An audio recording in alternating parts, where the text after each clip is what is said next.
to identify chickweed and its many benefits. Chickweed grows in moist, cool conditions, so it's considered a cool weather crop.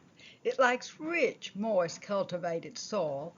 I'm going to find it around my place, around my greenhouse, around my pots, anywhere I've had compost.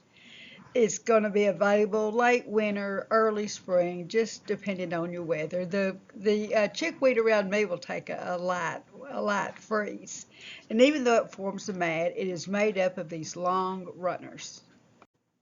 Now, like other herbs, it likes to be harvested often.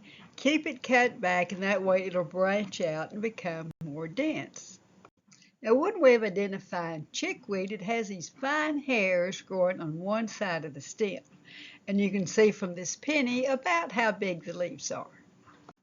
Chickweed has smooth oval leaves that come to a point.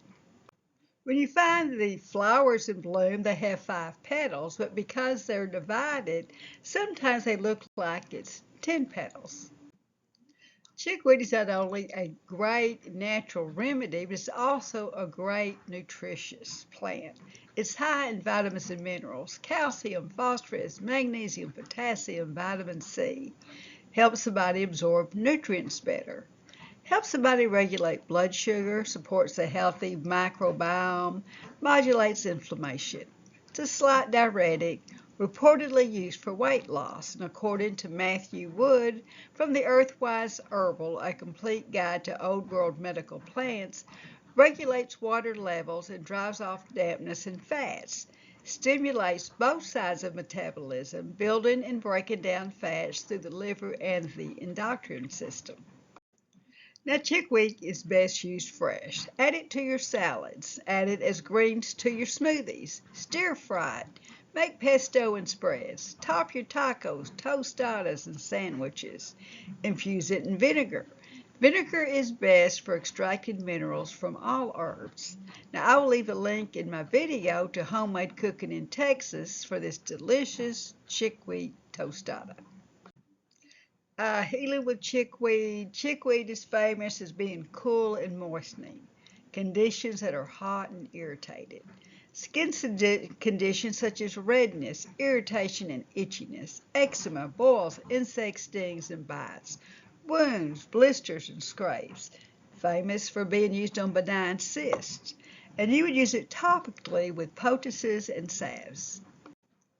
Use chickweed to cool down a fever. Now, it cools down a person that is hot and restless. But do not give it to a person with a fever that is cold. Chickweed is for the lymph, swollen glands or swelling and edema. It's for ovary and cysts. Chickweed is a mild expectorant for dry and irritated lungs, indicated by spasmodic and unproductive coughs. Use chickweed as a mild diuretic to relieve frequent and painful urination. But now it would need to be combined with other herbs for UTIs that are more specific to bacterial infections. Drink chickweed tea. Take chickweed tincture or an oxymel. Now, dried chickweed loses its potency after a few weeks, so fresh is always best. Now, there is an exception. Chickweed needs to be dry to make an oil. So what do? Dry wilt the chickweed for a few days and then use to make an oil and then your salve. Now I have many videos on my channel on making oils and salves. And you might be an herbalist if you are harvesting chickweed. Like, subscribe, and share so you don't miss these amazing benefits of so many herbs.